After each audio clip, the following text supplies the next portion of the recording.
Ok, bonsoir à toutes et à tous, ou bonjour, ainsi qu'à mes camarades.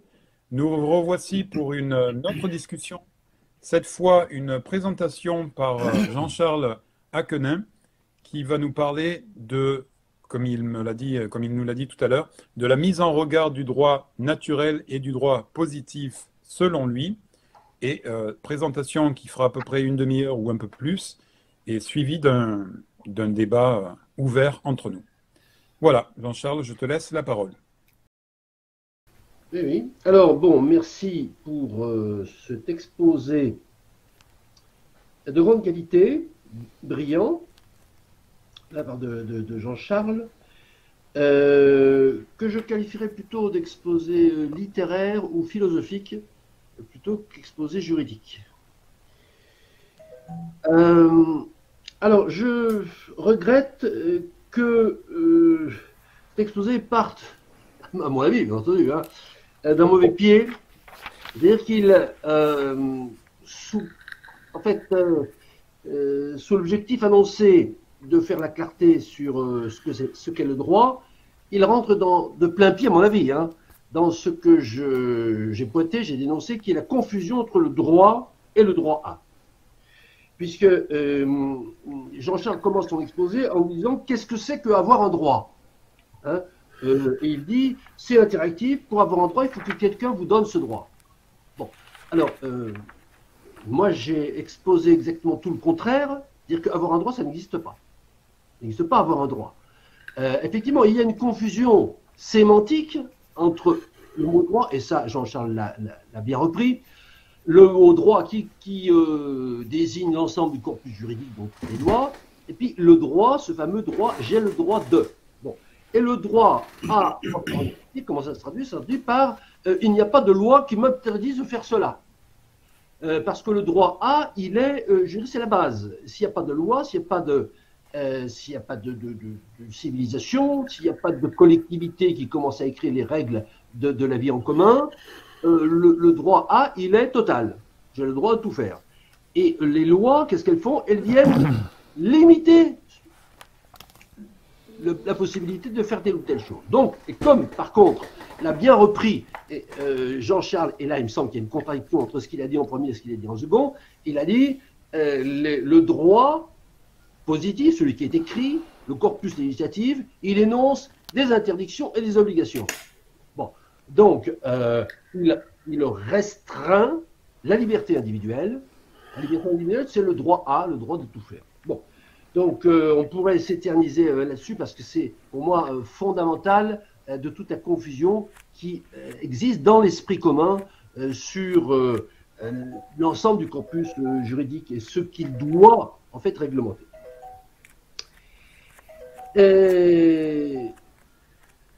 Alors, j'ai relevé certaines choses qu'a dit Jean-Charles, sur lesquelles je souhaiterais réagir. Jean-Charles dit l'objectif du droit, c'est d'instaurer un statu quo. Alors, là encore, je ne suis pas d'accord. L'objectif du droit, c'est de limiter la liberté des individus pour l'intérêt, et là on retombe dans l'utilitarisme, hein, pour l'intérêt de celui qui écrit le droit. Voilà. Afin de faciliter mes affaires et celles de mon clan, j'écris des règles qui vont limiter la liberté des autres. Ce n'est pas du tout établir un statu quo. Alors, le droit repousse l'esprit de nature. Oui, tout à fait. Voilà, tout à fait d'accord. Le droit, c'est voilà, la nature, on n'en parle plus. Maintenant, c'est nous qui écrivons ce que nous devons faire.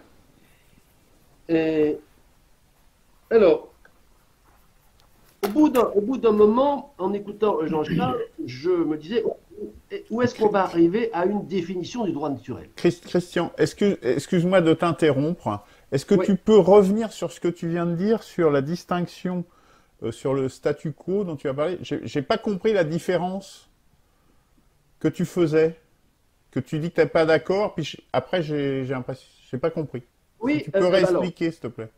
oui, avec plaisir. Alors peut-être que j'ai mal compris ce qu'a dit Jean-Charles, mais il réagira là-dessus après. Jean-Charles a dit l'objectif de droit, finalement, c'est d'instaurer un statu quo entre les hommes. C'est une résultante, on va dire. Oui. Oui. Bon, alors moi je ne vois pas du tout les choses comme ça. L'objectif du droit, hein, c'est le droit étant écrit par les vainqueurs et par les plus forts, c'est de restreindre la liberté des autres, c'est-à-dire ceux qui sont soumis au droit, la majorité, la multitude, afin de pouvoir faciliter les affaires de ceux qui écrivent le droit. Donc c'est pas du tout instaurer un statut quo. Parce que le droit, il est subi, il est rarement accepté. Bon, d'après ma façon de voir les choses. Alors, je disais ensuite que j'attendais, en écoutant avec intérêt l'exposé de Jean-Charles, qu'on arrive à une définition du droit naturel. Qu'est-ce que c'est que le droit naturel? Alors, je dois dire que il nous dit le droit naturel, c'est tout ce que le citoyen refuse de soumettre à la loi. Il a parlé de sanctuaire. Une autre façon de le dire, plus loin, c'est le droit naturel s'oppose aux contraintes que le droit positif a établies. Bon, alors là aussi, je m'inscris en faux. Je pense que c'est pas du tout, c'est exactement le contraire. C'est que le droit naturel, c'est tout ce que le citoyen refuse de soumettre à la loi. Je dirais non. Le droit naturel, c'est tout ce que les tenants du droit naturel voudraient voir inscrit à l'intérieur du droit positif. Bon, voilà. Alors, tout ça, ça m'amène un petit peu à la conclusion, enfin la conclusion, c'est-à-dire l'observation. En voyant tous les commentateurs du droit naturel, aussi bien les zélateurs que les contempteurs, ne pas arriver finalement à définir le contenu du droit naturel, moi j'en suis venu petit à petit à me dire que le droit naturel c'est une idée. Et au sens platonicien. C'est d'abord un concept plus qu'un contenu. Parce que lorsque on énumère, d'ailleurs, on n'arrive pas à définir un principe du droit naturel, un principe qui va pouvoir, si on le décline, tout de suite nous donner le contenu. Et on fait un petit peu comme le dictionnaire, lorsqu'il ne sait pas conceptualiser un terme, on fait une énumération. Alors on dit, le droit naturel, c'est la liberté, c'est la propriété, c'est la résistance à l'oppression, c'est la sûreté, etc. etc. Bon, c'est pas un principe, c'est une énumération. C'est justement l'aveu de l'impossibilité de définir de façon conceptuelle cette idée. Donc bon, le droit naturel, c'est une idée, mais c'est une idée qu'on n'arrive pas à définir. Donc c'est encore plus compliqué que ça. Alors, ensuite, j'ai bien aimé, mais j'ai bien aimé, je dirais, d'un point de vue de l'affect littéraire, cette trouvaille, à mon sens, de Jean-Charles, la dualité entre le droit positif et le droit naturel, c'est le tragique. Cette dualité, elle est tragique. Alors, oui, je pense qu'il y a un côté tragique. Là, on n'est plus dans, disons, la phraséologie juridique, on est dans la phraséologie philosophique. C'est vrai que cette impossibilité de... Il a bien expliqué la contradiction si on veut mettre le droit naturel en musique avec une force, moi je préfère dire une violence légale qu'une force légale, eh bien, bon, c'est contradictoire, etc. Donc, effectivement, il y a quelque chose de tragique là-dedans. Et moi, ce que je trouve le plus tragique, c'est que les zélateurs du droit naturel n'arrivent ni à le conceptualiser, ni même à l'énoncer. Voilà. Bon. Alors, ensuite, juste pour terminer, je mettrai un petit bémol, enfin, disons un gros bémol, sur la relation qu'a vue, apparemment, Jean-Charles entre le droit naturel et la démocratie. Je ne la vois pas, personnellement, à savoir que ce n'est pas le contenu de la loi. C'est-à-dire, s'il y avait dans la loi du droit naturel, on aurait plus de démocratie. En gros, c'est ce que j'ai compris. Bon, c'est pas dans le contenu de la loi qu'on fait la démocratie. La démocratie, c'est la façon de faire la loi. C'est pas ce qu'il y a dedans. Voilà. J'en ai terminé pour l'instant. Je pense qu'il faut s'arrêter là aujourd'hui, mais moi je souhaiterais continuer. Je souhaiterais continuer parce que j'ai plein de rubriques dont je souhaite parler encore. Si vous voulez, je vais vous les dire juste en 2 minutes. Hein. à partir de ce qu'a dit Luc, à partir de ce qu'a dit Guillaume, à partir de ce qu'a redit Jean-Charles, moi, j'aimerais qu'on parle des choses suivantes. Alors, allons-y pour l'énumération, mais pas du tout argumenté. Hein. Bon. La notion d'obligation de la société. Moi, j'ai un problème avec la notion d'obligation de la société envers ses membres. Hein. Le droit à. Voilà. Bon. Donc, j'aurais parlé de ça. Ne pas inscrire le droit naturel. Oui, j'ai dit les partisans du droit naturel voudraient l'inscrire. On me dit que c'est pas vrai. Bon, je voudrais discuter de ça aussi. Parce que si on n'inscrit pas le droit naturel dans le droit positif, bon, et qu'on fonctionne en droit naturel, c'est pas la peine d'écrire des lois. Il suffit qu'il y ait des tribunaux qui jugent en fonction du droit positif, du droit naturel, pardon. Je reviens ensuite sur ma définition, et je voudrais débattre là-dessus. Non, à mon avis, il n'y a pas de définition du droit naturel, Simone Veil ou autre, alors que le droit positif, on peut le définir, au sens où une définition, ça énonce un principe qui est ensuite déclinable dans tous les cas. On n'a pas besoin de faire des énumérations pour le droit positif. On peut donner une définition. Par contre, on ne peut pas donner une définition du droit naturel. On est obligé de faire des énumérations. Donc, j'aimerais parler de ça. Je vais parler ensuite de... Guillaume a relancé le truc sur le droit, c'est pas que des interdictions, c'est aussi la liberté, le droit de faire. Bon, j'aimerais parler de ça. Le droit, il restreint le droit de faire. S'il n'y a pas de droit, il y a le droit de faire. Alors, je vais parler de ça.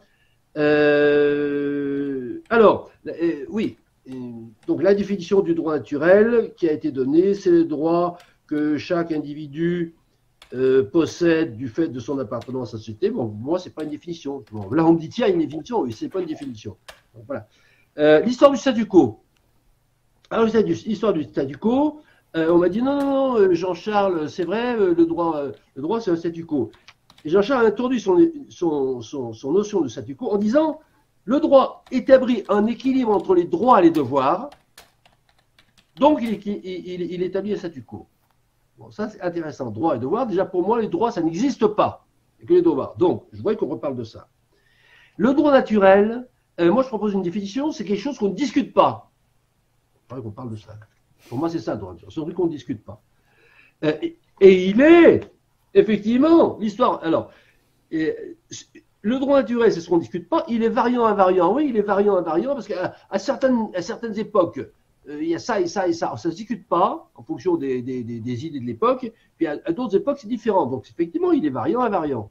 Il est variant, en fait. Voilà. Et puis, Jean-Charles est revenu sur le droit à et le droit de. Bon, le droit et le droit de, c'est pas la même chose. Le droit de, c'est je ne restreins pas la liberté. Donc, j'ai le droit de. Le droit à, c'est il y a le pouvoir exécutif qui me donne des sous. Voilà, c'est simple. Hein. Voilà. J'aimerais qu'on reparle de tout ça. C'est peut-être une émission pour chaque rubrique. Oh non. Ce que je te propose que tu fasses, Christian, c'est une émission où tu exposes tous ces points. Et tu fasses l'effort de les condenser en une demi-heure. C'est faisable. Voilà, donc chers amis, bonjour. Et je vais vous faire un petit exposé sur la problématique droit naturel, droit positif, suite à 3 exposés que nous avons déjà eus entre nous. Un exposé par Guillaume sur le droit naturel qui était plutôt didactique, qui expliquait ce que généralement les gens entendaient par droit naturel, sans prendre particulièrement position, enfin, semble-t-il. Un exposé ensuite de Jean-Charles, enfin ensuite plus tard de Jean-Charles, qui nous a parlé de la problématique des deux, droit naturel, droit positif. De mon côté, j'avais également fait une présentation du droit positif, un petit peu dans le sens didactique qu'avait pris, le pied didactique qu'avait pris Guillaume pour décrire le droit naturel. Et puis, à la suite des échanges sur ces 3 présentations, j'ai eu envie de dire des choses nouvelles, parce que je dois dire que le droit naturel, c'est quelque chose qui m'avait jamais vraiment préoccupé, ou tout au moins pour l'étudier en profondeur, et que le fait d'avoir échangé là-dessus, eh bien, m'a fait apparaître des choses qui qui résonnait par rapport à nos débats politiques. Et voilà, j'ai envie de vous faire partager mes réflexions post-échange entre nous. Alors donc, droit naturel, on avait intitulé ça droit naturel versus droit positif, ou droit positif versus droit naturel. Bien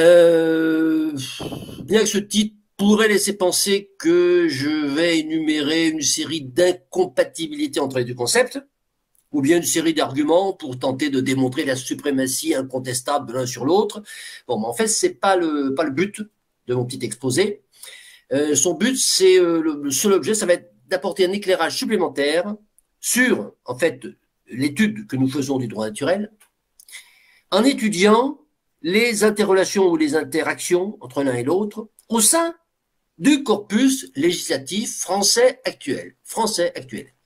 Bon, je dis bien français actuel parce que il n'entrera pas dans mon propos de faire un historique de la cohabitation de ces deux formes de droit, droit naturel et droit positif, au cours de l'évolution de l'organisation des différentes sociétés humaines, historique au demeurant fort intéressant et fort instructif, mais qu'on va différer pour l'instant. Bon, dans un premier temps, il m'est apparu que cet exercice de confrontation entre le droit positif et le droit naturel se heurtait, et d'ailleurs nos échanges, me semble-t-il, l'ont mis en lumière, se heurtait à un premier écueil liminaire. Cet écueil, c'est celui de leur définition respective. Alors, si, pour ce qui concerne le droit positif, la définition que j'ai proposée, à savoir, le droit positif, c'est l'ensemble des règles écrites, coercitives, et qui s'appliquent à la totalité de la collectivité humaine, sous la menace de la violence égale. Donc, cette définition, bon, elle semble claire, elle semble précise, elle semble cohérente. Alors je dis ça sous réserve que mes collègues m'apportent la preuve du contraire. Eh bien, par contre, les différentes définitions que j'ai entendues du droit naturel, données par mes collègues, me paraissent manifestement beaucoup plus floues. Alors, en vrac, j'ai entendu le droit naturel, ça désigne tout ce que le citoyen refuse de soumettre à la loi. On a parlé de sanctuaire. Ça, c'est Jean-Charles. J'ai entendu encore, le droit naturel s'oppose aux contraintes que le droit positif a établies. Toujours Jean-Charles. Ensuite, le droit naturel, c'est tout le droit qui n'est pas inscrit dans le droit positif. Ça, je l'ai entendu de la bouche de Luc. Alors attention, bon, je parle sous le contrôle de mes interlocuteurs, peut-être que j'ai compris tout de travers, mais bon, la suite de l'échange le dira, bien entendu. J'ai entendu ensuite, le droit naturel, c'est l'ensemble de tous les droits que chaque individu possède du fait de son appartenance à la société. Alors, ça, c'est Guillaume. Et puis, j'ai entendu, et là, je ne sais plus qui c'est qui l'a dit, le droit naturel, c'est ce qu'on ne discute pas. Bien. Je dois dire qu'après avoir entendu tout ça, je ne suis pas plus avancé. Et j'ai tendance à considérer, j'en suis venu à considérer que tant que nous n'aurons pas formulé une définition du droit naturel, qui ne reposerait pas sur une énumération de possibles. Alors, l'énumération des possibles, c'est l'artifice traditionnel des lexiques qui cherchent à masquer leur impuissance à définir un terme. Ils font une énumération. Mais une définition, nous n'aurons pas trouvé une définition qui repose sur l'énonciation d'un principe clair et d'un principe déclinable en une multitude d'applications particulières. Eh bien, tant que nous n'aurons pas fait ça, nous ne pourrons pas parler efficacement du droit naturel. Mon exposé pourrait s'arrêter là. Non, sauf à considérer que les droits naturels n'existent pas, tout simplement. Ou plus exactement, que le concept de droit naturel est contradictoire dans son essence même, je dirais un oxymore en quelque sorte, dans la mesure où la notion de droit et celle de nature, droit naturel, sont deux notions initialement, génétiquement, incompatibles. Pourquoi? Parce que la nature ne donne aucun droit à l'homme. D'accord? La nature n'a jamais donné aucun droit à l'homme. Et que donc parler de droit naturel, comme si, en fait, mettre un adjectif, droit naturel, comme si la nature avait conféré à l'espèce humaine des prérogatives qu'elle, cette espèce humaine, serait en droit de faire valoir devant une instance donnée, eh bien, c'est tout simplement une absurdité. Car, en réalité, le droit, qu'est-ce que c'est? Ben, le droit, c'est une construction mentale et artificielle. Le droit est une construction artificielle spécifiquement humaine. Humaine, donc, ça n'a rien à voir avec la nature. Naturel étant le contraire d'artificiel, ce qui preuve du contraire. L'expression droit naturel est donc un oxymore. Alors je disais sauf à considérer que le droit naturel n'existe pas. Et sauf à considérer que, en fait, certains penseurs, philosophes, ont jugé bon, pour des raisons sans doute de communication, voire je dirais de marketing des idées, d'inventer ce terme parce qu'il sonnait bien. Et d'inventer ce terme pour tout simplement désigner autre chose. Alors, nous y voilà. Le droit naturel, c'est autre chose. Et d'abord, c'est autre chose que du droit. Et cette expression erronée de droit naturel, ça cache en réalité la volonté de faire entrer de force dans le droit écrit des principes supposés intangibles qu'on ne doit pas discuter, qu'on ne peut pas modifier, et qui garantirait aux citoyens le bon fonctionnement de certains besoins organiques jugés vitaux. Vitaux donc indiscutables. Alors, je dis bien besoins organiques. Alors, en disant besoin organique, voilà, j'énonce un principe clair. Un principe qu'on peut décliner en plusieurs applications particulières. Définition du principe. Dès lors, une énumération serait valide puisque reposant sur ce principe. Exemple. On inscrit dans la Constitution que il est vital, il est létal pour l'homme de pouvoir respirer. Donc, aucune loi ne peut interdire de respirer. C'est un besoin naturel qui ne peut donc être traduit en termes de droit positif car écrit, qui peut donc être traduit en termes de droit, mais ce n'est pas un droit qui est imposé à l'homme, c'est l'homme qui décide de décliner ce besoin en droit. Voilà la nuance. Idem pour manger, dormir et boire. Alors, voici donc que nous avançons. Récapitulons. Premièrement, l'homme a un certain nombre de besoins organiques qui conditionnent sa vie et sans laquelle il décède en un clin d'œil. Respirer, manger, boire, dormir. Ces 4 besoins sont des besoins naturels. Pas d'oxymore ici, car c'est bien la nature qui les a conférés à l'homme. Deuxièmement, lorsque l'homme se regroupe en collectivité et qu'il commence à écrire des lois qui, pour l'essentiel, visent à restreindre la liberté individuelle, afin de permettre au groupe de vivre mieux en harmonie. L'homme peut alors juger nécessaire d'inclure dans le corpus législatif certains principes interdisant à la loi d'empêcher de restreindre, le libre exercice de ces fameux besoins organiques naturels, respirer, manger, boire, dormir. Ces inclusions sont dénommées droits naturels par un abus de langage. Troisièmement, de l'abus de langage à l'abus de droit, il n'y a qu'un pas, franchi allègrement par les promoteurs du droit naturel. Comment? Eh bien, c'est très simple. Voici le ressort de leur raisonnement. Si respirer, manger, boire et dormir sont des besoins naturels, et que le droit ne peut interdire ces besoins naturels, et si, à plus forte raison, un corpus législatif doit prévoir des institutions, des dispositifs garantissant aux citoyens de pouvoir à tout moment mais respirer, manger, boire et dormir, alors, nous y voilà, alors pourquoi ne pas étendre ces besoins organiques incontestables à d'autres besoins comme la liberté, la propriété, la sécurité ou toute une variété d'autres notions que l'on va, et c'est là l'astuce, que l'on va assimiler à des besoins organiques et rendre obligatoire via le droit coercitif et qu'on appellera droit naturel.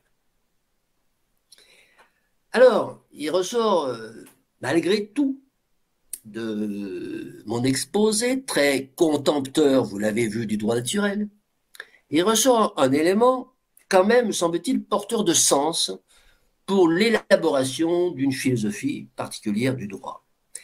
Qui serait cette philosophie celle de déterminer un certain nombre de principes forts en préambule de la Constitution, garantissant l'inviolabilité de certaines manifestations de la liberté. Ces principes ayant été déterminés, attention, pas par quelques individus, mais par une majorité très large de citoyens. Alors très large, ça peut être très très large. Et ne pouvant être modifiés que par le même type de majorité. Quant à la possibilité d'inscrire de la même façon, non plus des limites à la loi, mais des promesses de garantir certains avantages, appellation malencontreuse du droit, que l'on peut dénommer droit attributif, dont j'ai déjà parlé, ou droit A. Eh bien, moi je considère que cette gesticulation législative n'est qu'une illusion du point de vue du droit, et en tout cas, en tout état de cause, elle n'en relève pas, elle ne relève pas du droit. Les promesses n'ont pas de place dans une constitution rationnelle. Elles peuvent avoir de la place dans une constitution romanesque. Les promesses sont l'apanage des programmes des hommes politiques. Alors, on ne peut pas empêcher tel ou tel penseur, et il n'est pas dans mon intention d'empêcher tel ou tel penseur de philosopher sur le droit naturel. Par contre, on peut, d'un point de vue militant, empêcher l'introduction de force du droit naturel par les autocrates. En conclusion, je dirais que le droit naturel n'existe pas et qu'il est un outil prétextuel, il est un outil de prétexte, à l'instar de l'intérêt général d'ailleurs, droit naturel, intérêt général, entre les mains de certains autocrates pour faire inscrire dans les constitutions un certain nombre de prescriptions émanées d'un groupe restreint et qui ne seraient pas validées par une majorité populaire. Voilà ce que j'avais à dire sur ce sujet. Je vous remercie. Bon, très rapidement, enfin, je sais pas, bon, en fait, je pense que, moi, il m'apparaît que on est d'accord finalement, on est beaucoup plus d'accord qu'on en a l'air. Tout dépend de ce qu'on appelle droit naturel. Voilà. Jean-Charles a dit d'emblée, droit naturel, en gros, c'est des principes supérieurs. Oui, c'est des principes supérieurs. Voilà. Alors après, on les appelle droit naturel. Bon, donc, on en revient à cette définition. Bon, je pense que le débat peut durer éternellement, il peut s'enliser éternellement, parce que le droit naturel n'est pas défini. Alors, lorsque j'entends j'ai une définition, alors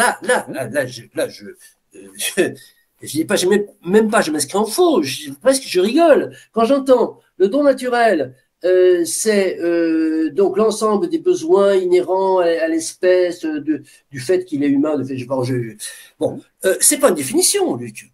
C'est pas une définition, ça, parce que une définition, c'est quelque chose qui énonce un principe duquel on peut décliner des modes d'application. Ça, lorsque tu dis, c'est l'ensemble des besoins inhérents à l'espèce du fait même quelle espèce, ou qui joue dans ce genre-là, tu peux mettre ce que tu veux là-dedans. Donc, ça n'est pas une définition. Voilà. Bon, alors là, je pense que là, il y a un clivage, c'est que toi et Guillaume, puisque vous avez rappelé chaque fois tous les deux cette fameuse définition avec des variantes. Bon, le problème, c'est que moi, je ne reconnais pas ça comme une définition. Je reconnais ça comme une porte ouverte, hein, à mettre dedans absolument tout ce qu'on veut, parce que les besoins inhérents. Alors, Guillaume nous a dit non, attends, j'ai pas dit du fait de son appartenance à la société, j'ai dit du fait de son appartenance à l'humanité, mais tu peux mettre du fait de son appartenance au cosmos, à n'importe quoi. Bon, ça change rien au problème. Bon, ça n'est pas une définition. La question, c'est que, quelle différence y a-t-il entre des principes qu'on va inscrire en préambule de la Constitution et qu'on ne pourra pas modifier que par une majorité qualifiée des 3/4, par exemple. Quelle différence il y a entre ces choses qu'on va appeler des principes constitutionnels, par exemple, on peut les appeler autrement. Hein. Par exemple, dans notre constitution en démocratie directe, on a 13 principes directeurs. Bon, on va les appeler principes. Bon. Qui sont ensuite déclinés. Ça veut dire que toutes les 111 articles de la Constitution qui sont dessous sont compatibles avec les principes. Et celui qui nous dit, attendez, il y a l'article 83 qui est incompatible avec le principe numéro 3, on va dire, ah bah oui, là il y a un problème. Bon. Alors, quelle différence il y a, c'est la question que je pose, entre ces principes et ce que vous appelez le droit naturel? Il n'y en a pas. Il n'y en a aucun, sauf... Il n'y en a pas. Et je vais même te dire, je me permets attends. d'interrompre Christian, c'est Oui. que ta règle de majorité est même plus forte que celle qu'il y a dans la Constitution. Non, mais les 3/4, 60%, peu importe, c'est l'idée. Bon. Je dis, quelle différence il y a entre ces principes? Alors, moi, entre principe et droit naturel, tel que nous, alors, moi, je l'ai décrit, et aussi comme Jean-Charles l'a décrit, et puis, toi, droit naturel, bon, quelle différence il y a? Bon, je dirais de ce point de vue-là, rien, si on considère que c'est des choses qui sont mises en haut de la Constitution, qui sont pas dans la loi ordinaire, et que la loi ordinaire doit s'y soumettre, et que c'est plus difficilement modifiable par les procédures de modification. Et là, attention, quelles sont les procédures de modification? Sont plus difficilement modifiables que la loi ordinaire. Bon, d'accord. Mais, et là, je fais un procès d'intention, oui, je reconnais, je fais un procès d'intention. Je vous soupçonne, mes amis, très chers, je vous soupçonne de vouloir que ces principes sortent de votre petite tête à vous, de vos quelques dizaines mais je demande qu'à être démenti. Non, mais bon, là, on prie sur le terme de la caricature. Mais si tous ceux qui nous parlent de droit naturel nous disent que le droit naturel, c'est bon, ça, mais de toute façon, ça va être déterminé par les 3/4 des citoyens assemblés. Moi, ça me va. C'est ce que j'appelle mes principes supérieurs. Et donc, nous parlons de la même chose. Je crois que il peut y avoir un conflit si ces fameux droits naturels, qui sont variants, ils varient au cours des 16 fluctuates et virgitures, donc ils varient, mais ils sont toujours définis par une élite qui dit, bon, c'est comme, alors le droit naturel, de ce point de vue-là, interprété comme ça, est peut-être mal interprété, mais je le mets au même niveau que l'intérêt général. Hein, c'est-à-dire, non, mais ça, on discute pas, c'est d'intérêt général. Ça, on le met forcément dans la Constitution parce que c'est du droit naturel. Bon. Donc, si cet intérêt général qui est supérieur et qui s'impose, si ce droit naturel, qui est aussi le principe que toutes les lois ordinaires, les milliers de lois ordinaires doivent respecter à la lettre, en tout cas ne pas être incompatibles avec lui. S'ils sont déterminés par une majorité qualifiée de citoyens assemblés librement consultés et non manipulés, je suis d'accord. Alors, si c'est ça, eh ben, comment l'apporte la preuve et donc, voilà, nous sommes d'accord. Non, mais je retiens que tous les principes que tu vas mettre en haut de la Constitution, que tu vas appeler droit naturel, ils vont être votés par une grande majorité du peuple. Oui. Après, ils sont proposés via Simone Veil, via Tartampion, peu importe. Ils sont toujours proposés par quelqu'un. Moi, je ne fais pas partie, alors pas de confusion, je ne fais pas partie de ceux qui pensent que pour qu'une idée soit bonne, ou même qu'elle vaille la peine d'être soumise au peuple, il faut qu'elle ait l'émane du peuple lui-même. Non. Ce qu'il faut, c'est que le peuple se prononce sur une proposition qui ne sont pas manipulées. Bon. Et donc, à ce moment-là, bon, on est d'accord. Si on met en haut de la Constitution des principes qu'on va appeler droit naturel, je m'en fous la façon dont on les appelle. Mais si ces principes, ils ont été proposés tranquillement, sans pression, sans manipulation, au peuple, que le peuple a pu y réfléchir, consulter, et qu'il ait dit oui, c'est ça. Il y a 1, 2, 3, 4, 5 gros principes qu'on va rendre très difficilement modifiables, et toutes les lois devront s'y conformer, et on vote à une majorité écrasante. Voilà. T'appelles ça droit naturel, ça me va.